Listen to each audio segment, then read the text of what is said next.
Okay, so here we have it. It's the Creative Pebble Pro, and as you can see, we did get a white speaker para sa ating setup here, and it has sa box, it has the features. It has RGB, Bluetooth, it has USB, a 3.5mm jack, and it's a 20-watt speaker with a 45-degree angle. Now it's a minimalist USB speaker with Bluetooth again.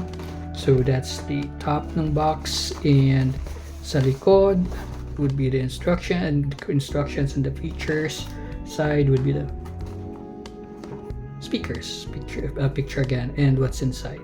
Okay, so let's open this up, see what we have. Our trusted cutter here. Yeah, there you go. Did we get all of it? Yep. So let's open it up.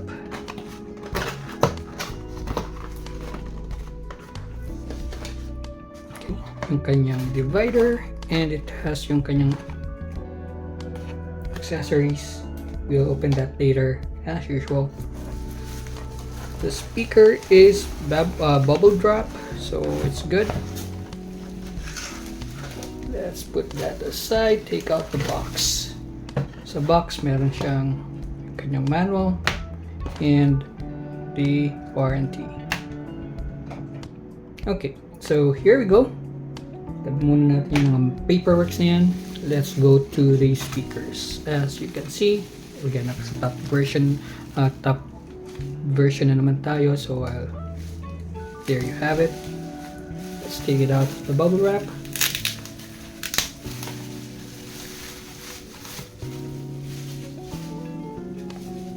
It's white, so nice.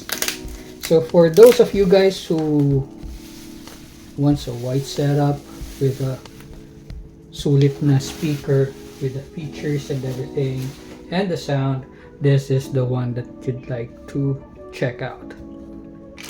So there is a cable connecting the two speakers, so that's what you'll get. Cable is quite long, hindi ko matanggal. Now as you can see, in one side there is the volume control, and you have your buttons here for the Bluetooth connection at yung RGB, and that would be the light indicator, the power indicator. And for monitoring, you have your headset, and you also have a jack for the microphone. Sa likod, you have your USB Type-C power, your USB Type-C for the connector sa PC or laptop, and you have an aux cable for the PC as well. Yan. Sa likod, sa other speaker, wala siyang halos connection, and it's just plain speaker. The RGB, both speakers have it, like here it is. Later on we'll show you. And also there is for the bass. So that's it for the speakers. Tabi muna natin yan. And let's go dun sa accessories natin.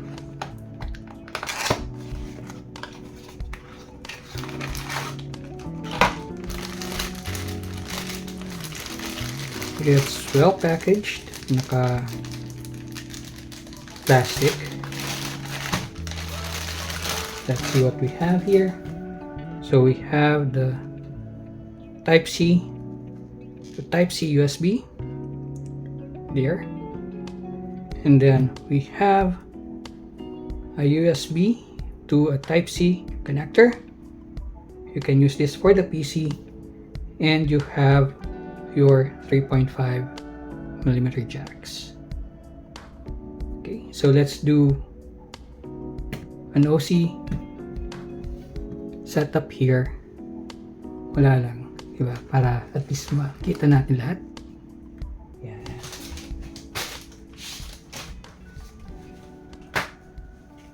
So let's just review what we have in the box.